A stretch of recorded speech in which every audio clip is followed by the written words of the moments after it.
And I felt like that white light was like streams of light that just cocooned me, kind of like wrapping every part of my being in this chrysalis of soothing waves. And instead of experiencing the pain of impact, I actually felt rocked and held. And on the other side, I could hear other angels talking. Now, they don't talk in English, okay? You get messages on the other side through telepathy and through vibration. And then when I came back, I was able to somehow interpret it into English. It's really mystifying to me, but that's how it worked. And the angels were saying that they wanted us, meaning us here on earth, to ask them for help. Our soul lives on and on and on. We don't really die. Yes, our physical body does die, okay? But our soul, which is our essence, lives on. It's time for you to get on your soul path and to tell people what I was given on the other side, which is now my mission. Don't be afraid of death.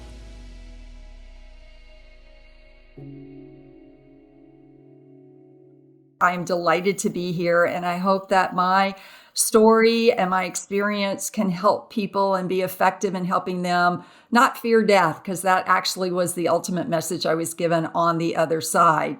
So my life before my near-death experience, or what I call back from death, a BFD, because I was actually pronounced clinically dead. So I think the terminology can be a little confusing to people, but I did come back from the dead and was resuscitated. And I will tell you, my life before that was very much, I was a people pleaser, a parent pleaser. I really didn't have a concept of who I was and what my own identity was. I grew up in the South, in Mississippi, a very conservative household, very religious household. My dad was an ex-Marine, so it was his way or the highway, very dogmatically positioned. And in order to be seen as one of his favorite children, I decided I would apply to the Air Force Academy because they had just started admitting women and sign up to be in our U.S. military.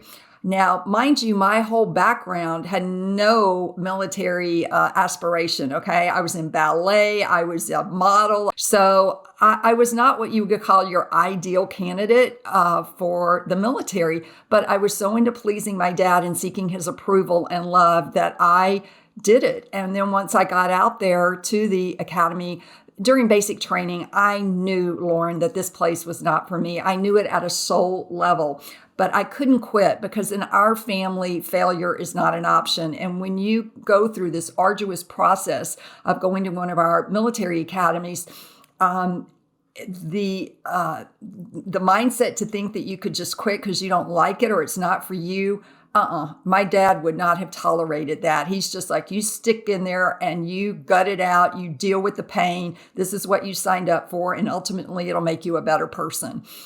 Well, that was a lot of pressure that I was living under. And I had an immense fear of failure as well. So I lived with a lot of fear every single day at the academy. There was a lot of abuse going on there on all levels. And I just couldn't voice that I wanted to quit. It wasn't for me. So what happened was, I will tell you from the very beginning of my near-death experience at age 19, my sophomore year as a cadet out at the United States Air Force Academy, I could clearly remember the white lights that I encountered as my body flew from this 1965 Corvette convertible. I'm putting up a picture of the actual car. And as you can see, I don't know, Lauren, how would you describe that? It's wrecked. Am I seeing this right? Yes, that is the passenger side of a 65 two-door Corvette convertible. It's crazy. Yeah, so needless to say, I was ejected. We were both ejected out of the car.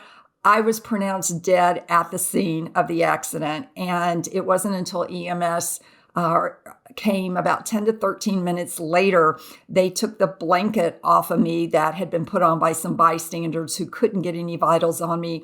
And the paramedic, who I now call one of my angels, because I believe in angels and they come in many forms. And in my case, I had 3 come in the human form. And one of them was the paramedic, John Hartling, who was a former Navy SEAL, actually, very hardcore. And he didn't believe the word of the bystanders. Thank God. He took the blanket off of me and couldn't get any vitals on me. So the last thing he did was called a sternal knuckle press, which in the healthcare field, it's designed to elicit pain in the body. So they just rub your knuckles right up your sternum.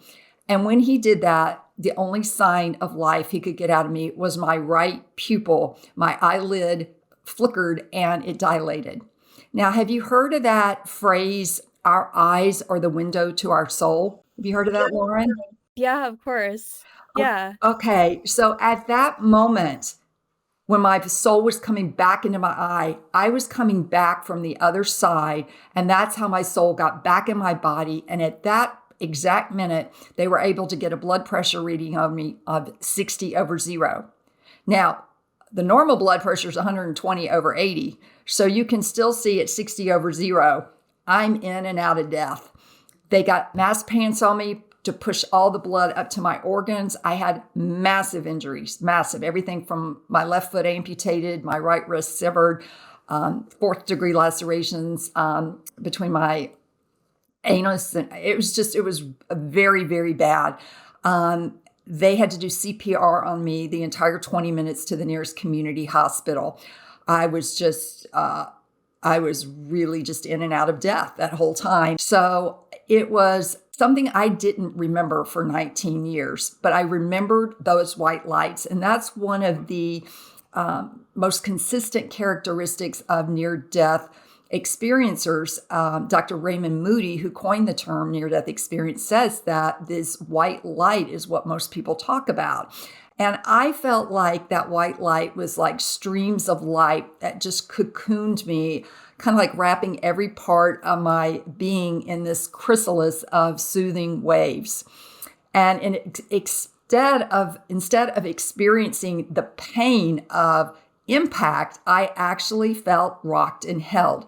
I have no memory, even to this day, of the physical impact of hitting the ground, because my soul, my spirit, when it ejected out of the car, I went through butt up through the windshield. And when I got up in the air, my angel came down and my soul left my body and went off with one of my angels. So I knew I was going to die when I hit the ground. I knew it. I cried out, "Oh my God, help me." And I never hit the ground. Like I said, my soul left me before my physical body hit the ground. For the first 19 years after Nicole's experience, all she remembered were those white, comforting lights.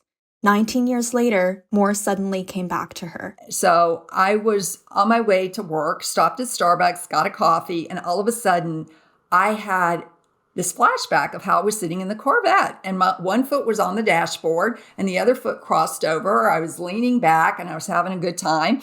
And I was like, now I understand how my foot got cut off and all that stuff in my inside of my thighs was all cut up. And, because I could never figure out how my spinal cord managed to stay intact. And I did have, some really bad road burns on my face from skidding on the gravel. And I had a mild TBI, traumatic brain injury, but I really didn't have any massive head trauma. And I couldn't understand, how could I have gone through the windshield and not? But when I saw myself sitting in this position, I was like, that makes perfect sense.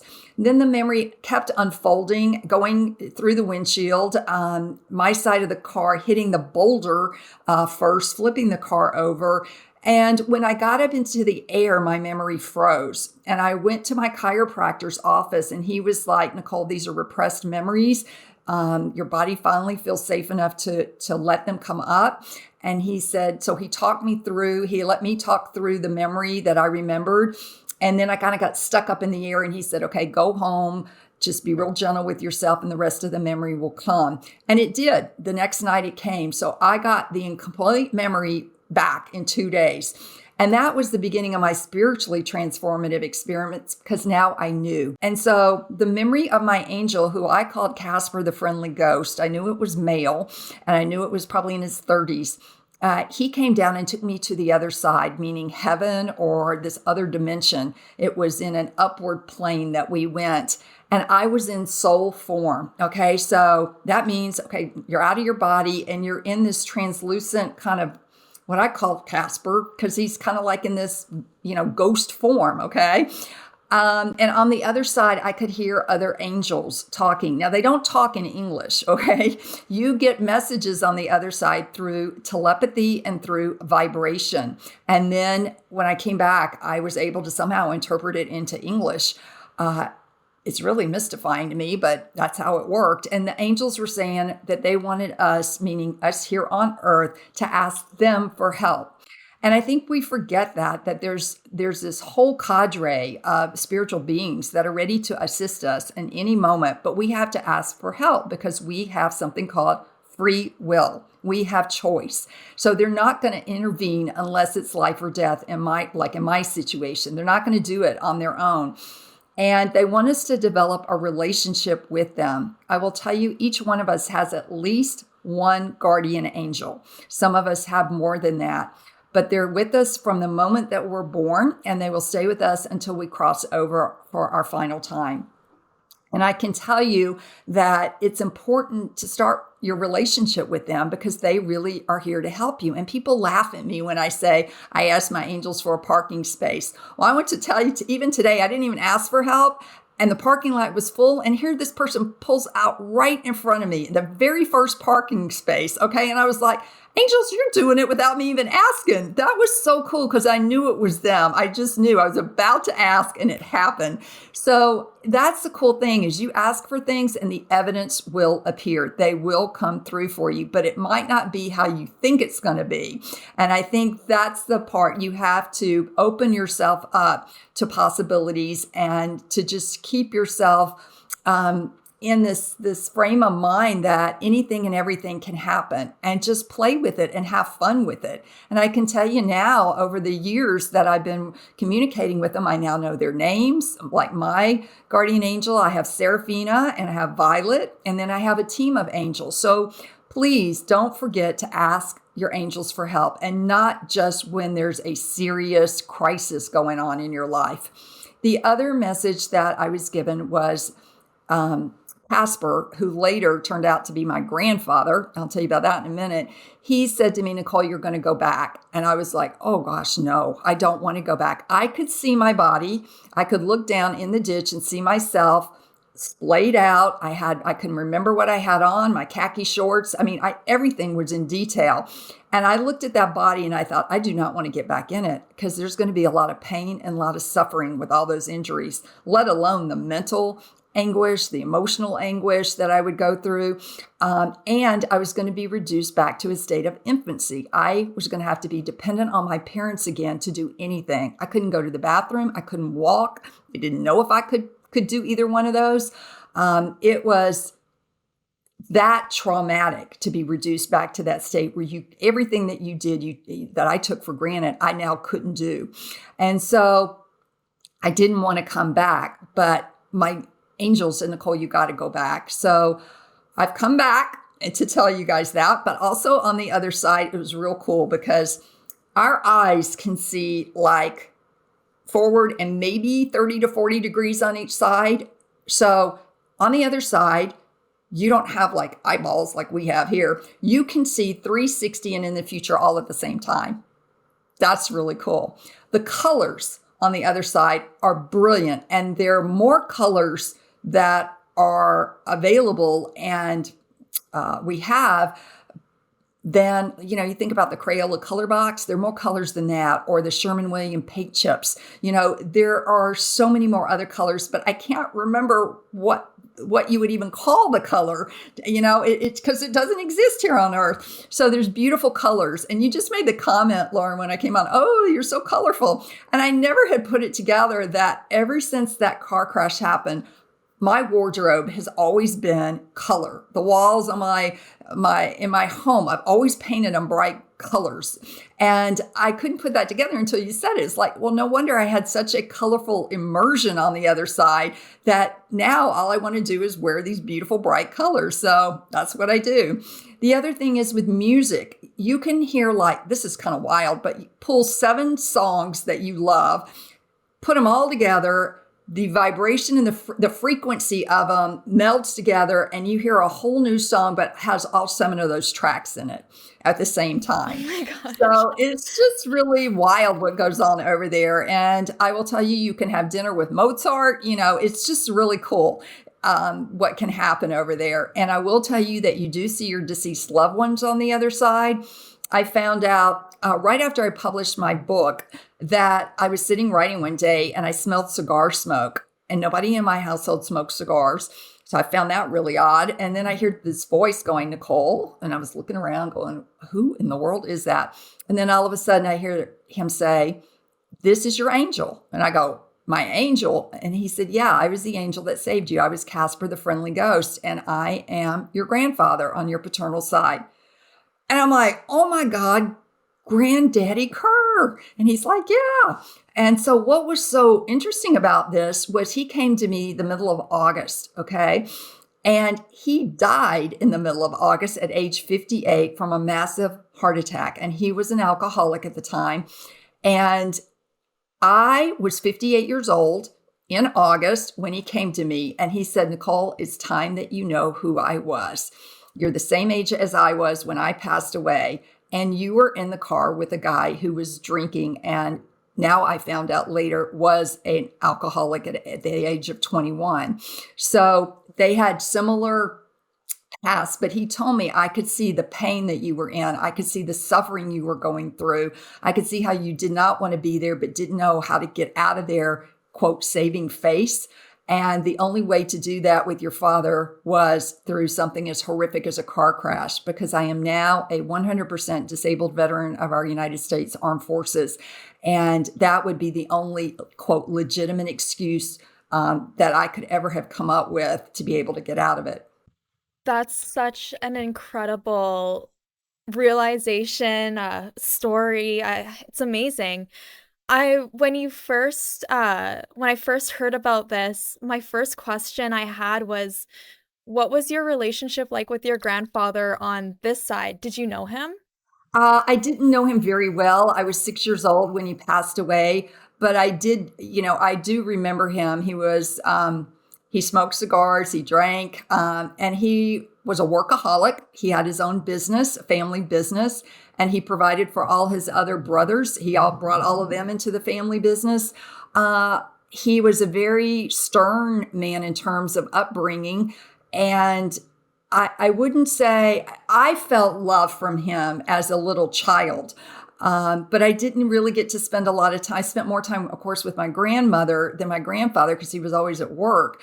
But when I now know him as the spiritual person he is, he's so much fun, and he's loving, and he's just, I have a picture of him in his 30s, and it's so cool because I keep it out and I look at him because he told me he would be with me until I passed on for the last time.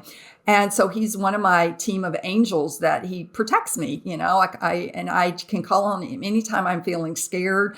But he's going to always be with me. And I love that I can have this spiritual of who he really was before he, instead of the human form, which it wasn't a very pleasant story, especially when he got drunk. He tended to be more violent. That part doesn't translate over to the other side. You just get who they are in spirit form. And that's something that all of us actually have. We are born with spiritual amnesia. We forget who we are on this other side, that our soul is perfect. There's nothing wrong with us. There's nothing to fix. And yet we spend our whole human existence trying to fix these things that we were told by others and external beings and authority figures and organizations that is wrong with us, when in truth, at our soul level, we're perfect, we're glorious, we're radiant, we're beautiful, we're love is what we are, and we are eternal. And that's the relationship I have with him now on the other side. Cool. I love that. I love the idea that there's goodness in all of us. It's very Yeah. comforting, and especially thinking back to, my grandfather passed away when I was 6 as well, and I just don't have many memories of him. And thinking that he could be watching me like your grandfather is Oh, watching you is really sweet, he really, is. He absolutely comforting. is. We can have relationships with anyone who's deceased because they're in spirit form. They haven't left us; just their physical body has left us, but their presence, their essence, they're around us all the time, and it's really cool when you can connect with them. And I will tell you the other thing: your deceased pets will also be there on the other side, waiting to lick you or greet you. Your furry friends, your feathered friends. Because think about it, Lauren, this God, this creator of this beautiful solar system, universe, whatever that we live in, he is providing us these beautiful animals to give us, and what some people will, the closest they'll come to unconditional love will be with their pet. They give us so much joy and so much happiness. Why in the world would he restrict that from us and not put their little souls on the other side to greet us? No, it's God, creator, whatever you want to call it, is not like that. They will be there to greet you. That's really sweet. I went to Catholic school and was told that no, our pets won't go to heaven. And I remember how devastating that was to hear. And I feel like as I've become kind of more spiritual, was a question I didn't even want to think about because it was just really hard being someone who really likes animals. And now I've done so many of these interviews, and every single time it's like such a nice answer, such a nice sentiment, like, yes, they will be there. And I love when people tell me that. Like every time I hear it, it makes me so happy. It's such a disservice that these religious organizations are instilling fear in people instead of love. And that's one of my biggest messages is God is love. Period. There's no duality with God on the other side. God is not critical, judgmental. Those are all, or the wrath of God is going to come on you if you don't do these rules, abide by these rules. That's all man-made stuff in order to keep you in fear. And in fear, you can be controlled. So I tell people, if your conception of God is fear-based, then please start reevaluating your conception of God, because that is not what God is. And it is so freeing when you can let go of the fear and realize I can now live my life to the fullest now. I'm not scared to take, calculated risk in life. I can live forever. I can live my life right now and not put it on hold thinking I'm going to be bad or unworthy or unlovable or all these different da da da da da da da. And it's so sad to me that they put messages in our heads like your animals won't be there. They don't have souls. Of course they have souls. My gosh, some of these animals are smarter than people. And certainly more emotive. So yeah, I'm so glad people are starting to wake up and starting to question the generational beliefs that, God looks a certain way and they just fall into the same belief their parents had or the grandparents had. And it took this accident and my memory coming back 19 years later for me to start on this journey of, okay, God is not a vending machine. That's what I had believed before. God is something for me that is, it's an intelligence. It's not, what's the guy from Gandalf? Is that his name? The old man with the beard? Oh, yeah. It's not Gandalf up in the sky, for me. It is, I never saw that. And I don't believe that. I believe that there is no beginning and no end to God. And it's this love. And that's that beauty I talked about at the beginning with this white light. That is God's love that was enveloping me. And I was like an astronaut out in outer space full of awe and wonder. There was no pain. There was no negativity. It was just beautiful. And I could float in that for the rest of my life. In fact, that's what I was trying to get back to when I had another near-death experience on the operating room table. The operation, unfortunately, they had to call code blue. My heart stopped on it. The doctor tried her best to get my heart going, could not. So they called time of death, went and told my parents. Nicole passed away on the operating room table. We are so sorry. And then I was on the table laying there and they were all putting up their stuff and the nurse was about to attend my body and all of a sudden my heart started again. So the surgical nurse runs to the chapel where my parents were and said, Nicole's heart just started again, and I didn't intervene on that. I was gone. My body, my soul left again. I was chasing that white light. And I wanted to go back to it because I was in a heck of a lot of pain. This was 2 weeks after the crash. And I was like, I don't want to live like this, And my granddaddy caught me again. And he's like, you got to get back in that body. And I'm just like, no. So I struggled with that for a while to stay in my body and to stay grounded here. And especially for me not having that memory for 19 years, believe it or not, I was alone. For those 19 years, I just got involved in work. I went into public health and wellness, and I just immersed myself in work. I couldn't have a relationship, and I could never understand why. Turns out when my memory came back, I remember the cadet that was driving, reached out to make a sexual pass at me, and I said no. And he got very angry with me, and he turned the wheel of the Corvette, and the car fishtailed, swung out, and that's what hit, because he was speeding, that's what hit the boulder. So anytime that I got a man angry at me, I was like, oh, he could hurt me really bad. So I got to please these men. And so my people pleasing just escalated with that. I can't have any conflict. I can't let people be mad at me or angry at me because something bad's going to happen, was the belief system. And I will tell you, I also developed an eating disorder because my parents, when the doctors discharged me 4 months later, I was in the hospital. I had to go into rehab to learn to walk. That was another 8 months. The doctor said Nicole needs psychiatric help and psychological help. And mom's like, thank you, but she doesn't. Jesus is our psychiatrist. And I love Jesus. He is my way shower. But I will tell you that Jesus never came down and sat on the sofa and said, Nicole, let's talk about your trauma and why you're in so much pain that you are using food in a negative way to cope. And that's the problem with trauma. If the trauma wounds are not healed, your body will adapt in a negative, sabotaging way. And for me, that was compulsive overeating. And that was back in the 80s when they didn't know a whole lot about eating disorders. And now today it's defined as binge eating disorder. And I lived with that, Lauren, for 20 years until my memory came back. So talk about being lonely during that time period. My whole life changed as a result of that memory coming back and knowing what I went through. And that person that I was at 19, I was never going to be her again. Everything, including my relationship with my parents, everything has transformed in my life. And I have awoken to who I am and now remember who I am as a spiritual being. And it's now learning to balance my humanity with my spirituality. I love that so much. And I'm so happy that you did finally remember that, because Me too. I can't imagine, it feels like how you describe it. It feels like night and day. It was. And was that switch instant then? You just, Well, how the did that memory happen? woke me up to, whoa, look what you've been through.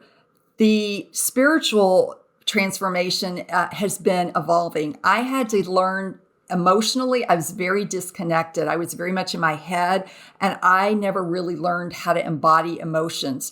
I didn't grow up in a family that was very emotive. My dad was very much like, you don't get angry at either my father or my mother. You don't hurt your mother. These were all messages that I got, my siblings got. So you repressed all these negative emotions, and you just learned to be happy and to be sweet and kind and get along, and those other emotions were getting bottled up in me. Okay. So I had to learn how to move those emotions out of me. Okay. And those repressed emotions will eventually cause dis-ease in your body if you don't feel it to heal it and release it. So I went into NET, neuro-emotional technique, and I got certified in that in order to help people get at the root cause of why, when they hit a stressor in their life, they'll eat the whole pint of Ben and Jerry's, or they'll eat half of a pizza. They know they don't need to do that, but they're so stressed out from a trigger, they can't put their hands on, why am I feeling this way? So they eat the emotion. and they put themselves in a trance. I call them trances, whether it's alcohol, food, shopping, binging on Netflix, anything to escape the emotion that you're feeling that's uncomfortable. It's so interesting how like being awoken spiritually can impact so many other areas of your life. And I think it's so cool that you have this science background. You worked for the Center of Disease Control. You became a dietitian. How does that conflict or not conflict with your spiritual side?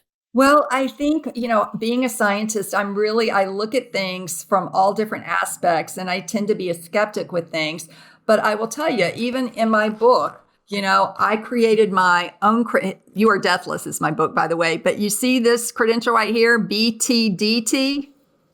Do you know Yes. what that stands for? I don't think so. Been there, done that.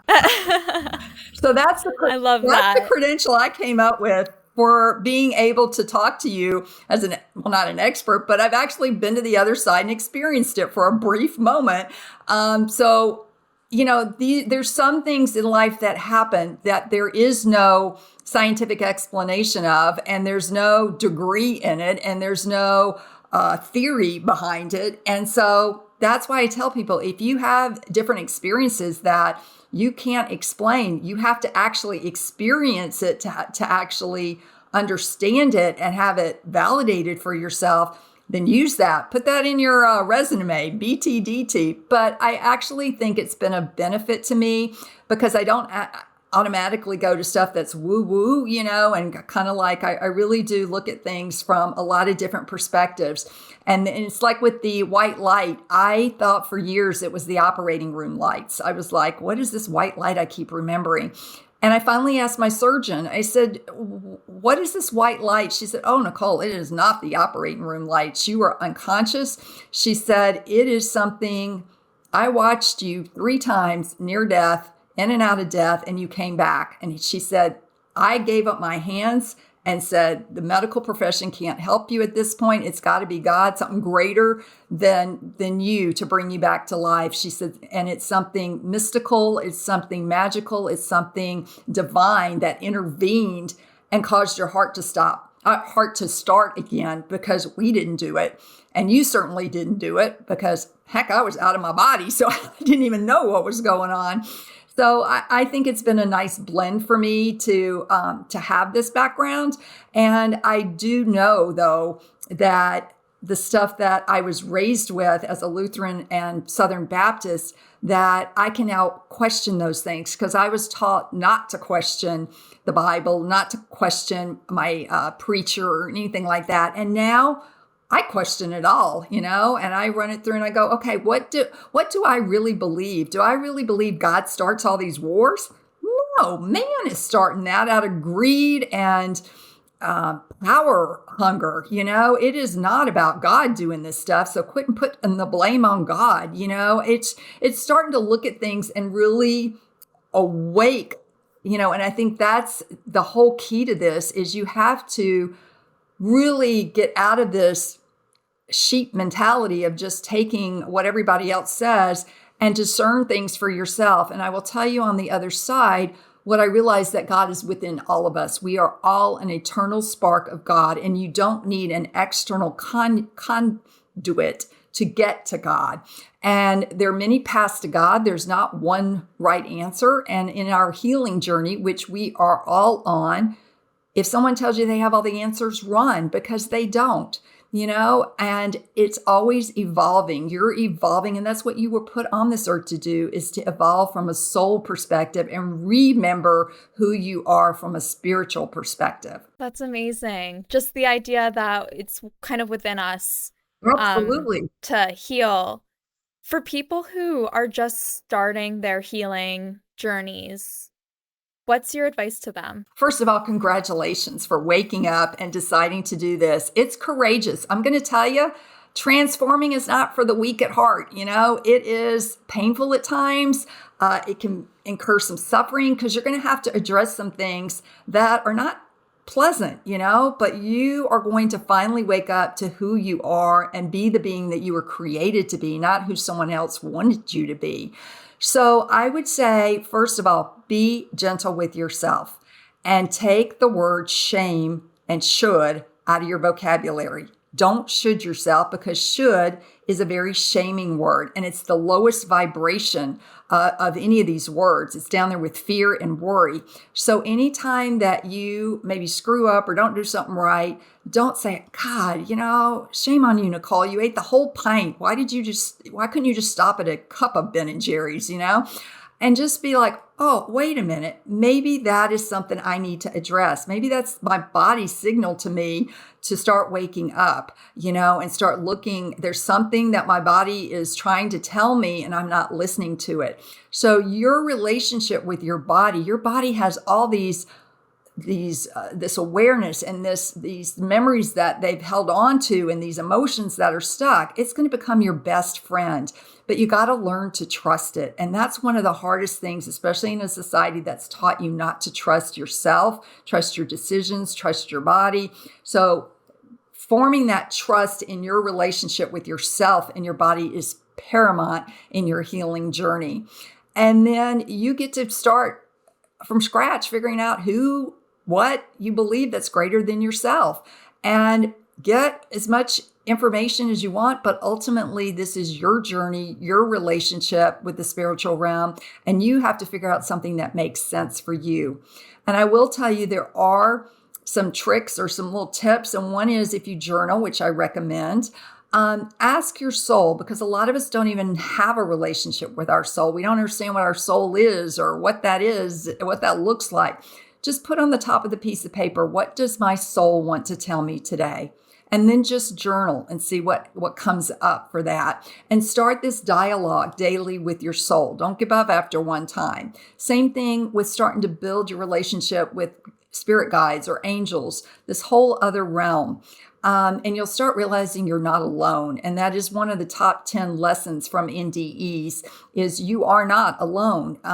Physically, you may live alone, but there's a lot of people that are lonely that live in a family. They're just not connected with them. They feel isolated. They feel unheard. They feel disrespected, unworthy. And so, this is understanding that you have got allies on the spiritual realm that are there for you all the time, and to start accessing them. One of the other lessons I want to talk about is judgment, because this is something you can do today. Quit judging yourself. This is great news, because on the other side, there's no judgment. You may have been taught that in a religion, that you're going to be judged. I can tell you from my experience and a lot of other people, there is no judgment, because here it is.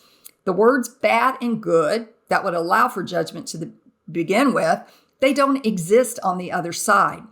Bad and good are man-made terms created here on earth, designed to evaluate ourselves and other people.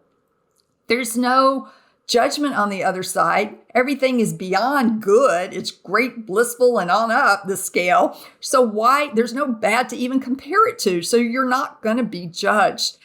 But we judge ourselves. And I think that is the most harmful thing that we do, is judging ourselves as a bad person or a bad daughter, or, I'm a bad partner, and all these really low vibration, really terrible things we say to ourselves. And if you realize that you are loving and you are kind and you are doing the best you can at any moment in time, you would have a lot more compassion and forgiveness for yourself. So start implementing that and quit judging yourself and other people, because we live in a society right now, especially in the United States, where judgment is at the top. Everybody's judging everyone and creating this fear instead of loving one another for who they are. And if you're judging, you can't be loving, and you're never going to get to peace. But if we could put love at the top, there's no need to judge, and we will be at peace. That's such good advice. Such good advice. Your relationship with your father was so paramount to who you were as a person. Mm-hmm. How was your relationship able to change after your spiritually transformative experience? Oh, yeah, we don't have one now. Okay.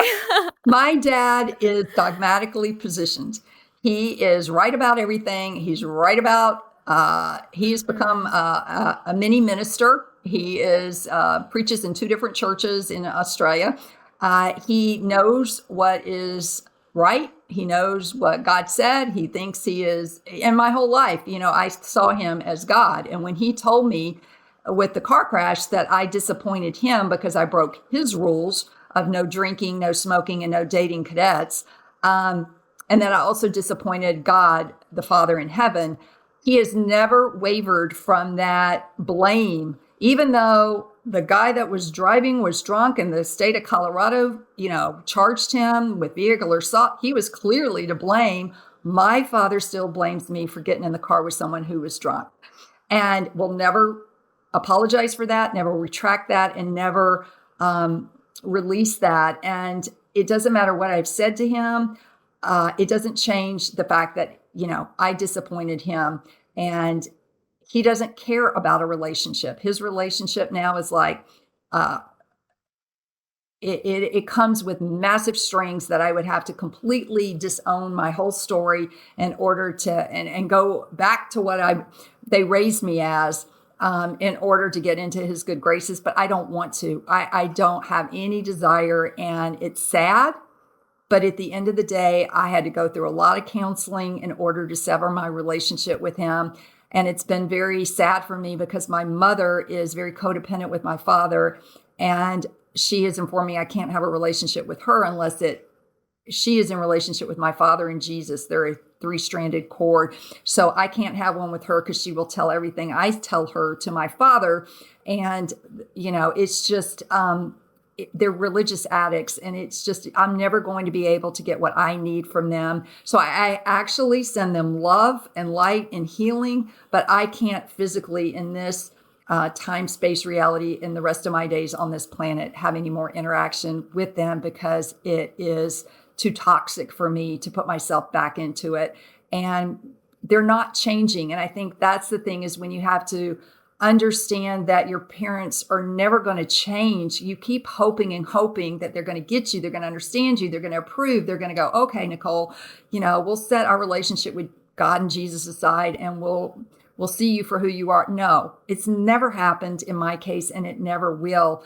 My dad is extremely narcissistic, and if you know anything about narcissists, it's just not going to ever work. So I have to take care of me and setting boundaries and moving on with my life, and my message is what I've had to do. And unfortunately, in their physical beliefs here, I can't have one with them. How have you been able to stay so positive? Because I believe to my absolute core, and I'm so passionate because I have been given a gift. This car crash turned out to be the biggest gift in my life because it broke me out of the little, dome that I was in. And I now have become free to, like in space, I'm just free to be me. And I love me for who I am and for the courage it's taken me to stand up against these principles that the church preach that are totally lies.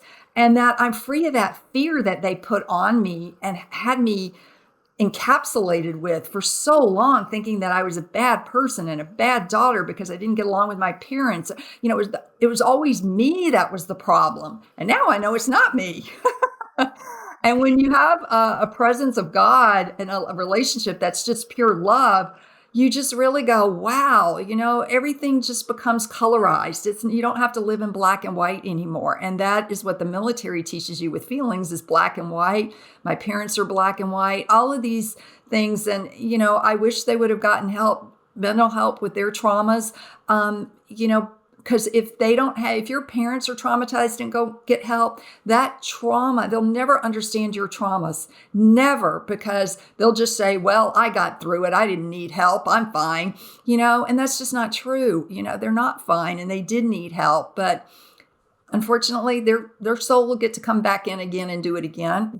and learn the lesson that they are meant to learn. But I'm going to continue to be who I am and to try to help people not fear death and to realize that love and oneness are the main themes on the other side. That's amazing. Amazing. I suppose my last question is, how can people connect with you, hear more about your story? Sure. Well, my website is www.nicolekerr.com. I'll send you the first chapter of my book for free. You can get my newsletter, which I send out about every 4 or 5 months. And my book is You Are Deathless. And it's a near-death experience taught me how to fully live and not fear death. And it's available on Amazon, Barnes & Noble. You can get it at your independent bookstore. It's also available on Kindle.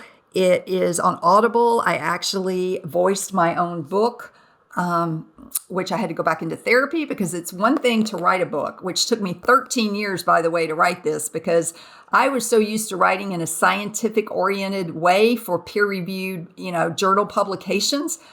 That's the complete opposite of writing a book about what happened to you. So 13 years it took me of sweat to do this. And I put my heart in it and I'm authentic and I speak my truth in it.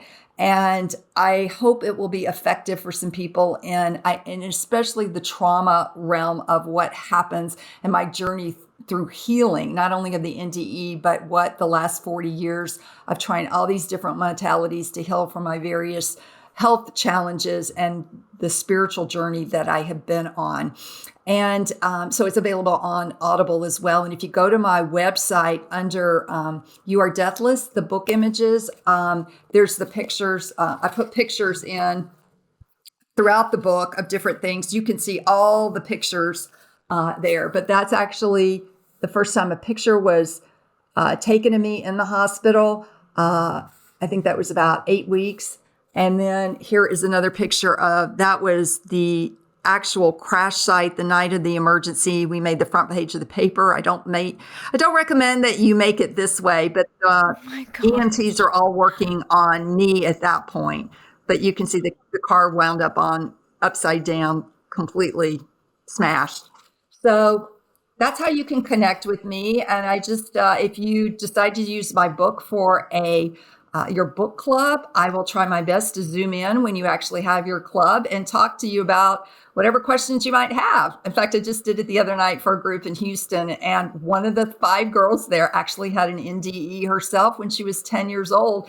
And none of her friends who she's been in book clubs with for years ever knew that about her till she said it. So I think there's a lot more of us around that actually have this experience. We just haven't been able to either remember it or we were concerned to speak it because we would be dismissed. And that's one thing I want to tell you is if you've had an NDE or an out-of-body experience, please write it up, submit it, because it gives more validation to what other people may have experienced. And it really does transform you. And it just builds the data pool of all of us that have had this happen. Amazing. And to everyone who's watching this, please use the comments section. I love, Nicole, we get lots of really incredible stories in the comments that are very emotional. Like I really appreciate when everyone takes time to tell me and us, and I don't know, I second that sentiment. So I just really want to say it's happened to more and more of us than we realize.